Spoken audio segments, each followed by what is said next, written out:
So the Miami Dolphins lost yet another game, and this makes it 4 in a row. After starting off 4-2, the Miami Dolphins have fallen down to 4-6 after a loss 30-10. You try to argue it was 30-20, excuse me. You try to argue it was 23-20 if it wasn't for that late special teams touchdown. Let me try to adjust my mic here so it's not really in front of my face. But Miami Dolphins lose another game, and the season is starting to dwindle before our eyes.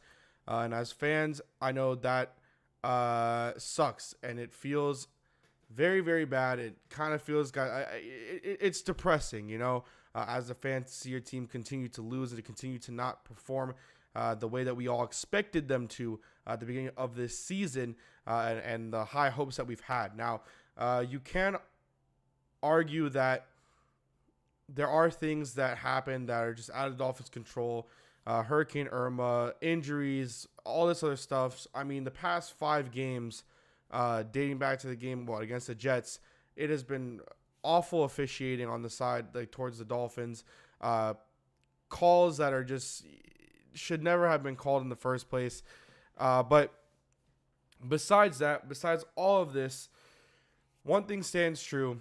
And that's that the Miami Dolphins are 4-6. And if they want to keep any hope alive, they need both the Raiders and the Bills to lose today. The Ravens already won, so the Dolphins would need they just need a whole lot of things to try to stay alive and stay afloat in the AFC and at least try to get somewhere. If not, I know a lot of Dolphins fans already on Twitter are campaigning to draft Baker Mayfield, so I'm sure a lot of them are going to want that to happen.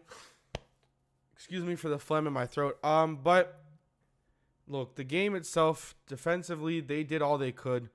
When you got your quarterback, one of them was 100% his fault. The other two, one of them debatable. The second one, obviously, is on Devontae Parker. But when your quarterback throws, regardless, on the stat sheet, it says 3 interceptions. So when your quarterback throws 3 interceptions, you have a wide receiver fumble the ball before the half after a catch. Your starting quarterback gets a concussion. You're letting tight ends go wild like always. You can't have them. They're not playing any good coverage at all. When all of this falls forward, when all this falls through and nothing can really get you back on your game and nothing can really get you towards the promised land, it's hard to recover. And the Dolphins, I'll give Matt Moore all the credit in the world. He came out there and he delivered a great game to try to bring the Dolphins back into it. And he did. He was able to bring the Dolphins back into the game with 13 unanswered points and was able to rally that offense and kind of show what we wanted to see. That it was very productive. He was able to do what we needed to do. He was very efficient. I got to give Matt Moore all the credit in the world today for what he did. But a lot of people, keep saying it's time. Oh, yeah. A lot of people keep saying it's just there's so many tweets coming on right now in Dolphins Nation that you wonder a lot of things. But it's time that a lot of people start to think about certain positions in case we do continue to lose. I know I tweeted out earlier in the game, will we even win another game this season? But let's say, that we go like 6-10 or something along those lines or anything like that. It plainly and just swiftly comes down to one fact and one fact only. You got to rebuild this offensive line, and a lot of things that people have considered, and it's been really a wildly popular thing as much as, it hurts to say, is you got to start thinking, do you cut Pouncey? Do you cut Cam Wake? You're obviously going to need to restructure Ndamukong Suh, but you're keeping him. You want to restructure Ryan Tannehill. What do you do? You're going to let Cutler go no matter what at the end of the season. What do you do at running back? Do you get another guy in there to kind of compete? Although they've been very productive when they've been getting the runs. I know the Dolphins went away from the running game a little early or a little earlier than probably a lot of us would have thought. And then from there, you also think, what do you do with Jarvis Landry's contract? His tight end situation, you're probably cutting Julius Thomas. Those linebackers, what do you do with Kiko Alonso? You want to restructure him. Andre Branch, he hasn't lived up to his deal.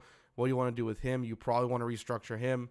So, a lot of factors, a lot of things go into it. It's going to be interesting for us to see how everything breaks down, how everything happens. That you want the Dolphins to come out and perform, and, they got all the talent on this team to do it. But if you want to take some positives out of this game, you can take a couple things personally that I think. One of those being that Chase Allen played very well today. The other one I think you could take out of this is that Stephon Anthony, when in the game, played really well. Xavier Howard, after a couple bad games, bounced back today, and he played extremely well. Corday Tankersley played very well as well. TJ McDonald in his second game was making tackles all over the field. Anything else you want to? Jesse Davis continued to perform at a high ability that we, probably didn't expect out of him coming into the season, but he's probably going to end up being the future at right tackle. When Bushraw went down, they moved him back into guard, and they moved him all the way to the left guard right guard spot. So from right tackle to right guard, and then he just continued to perform. So Jesse Davis obviously is a future for the Miami Dolphins on the offensive line. Drake and Williams had good games, so there's that. It's just those turnovers really hurt. From there, I don't know, man. It's a lot that you can do. To add insult to injury, for those of you who do watch the Dolphins franchise, I was mentioning how I was happy I didn't lose those files. But if you want me to bring it up to you now without kind of ruining anything else, let's pull up my Asus left here. Take me off. So, if you want to bring this in, you go to my Elgato settings, and there's only one capture, and that's it. And that one capture is something I just recorded to make up for that. So that's it. The rest of the files pretty much gone. And yeah.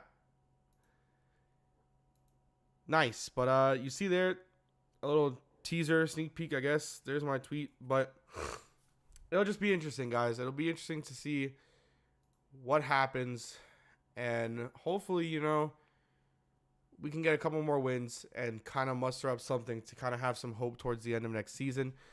But yeah, today is definitely not a good day. You think you should have beaten the Bucs, but you don't. And I'll see you guys next time.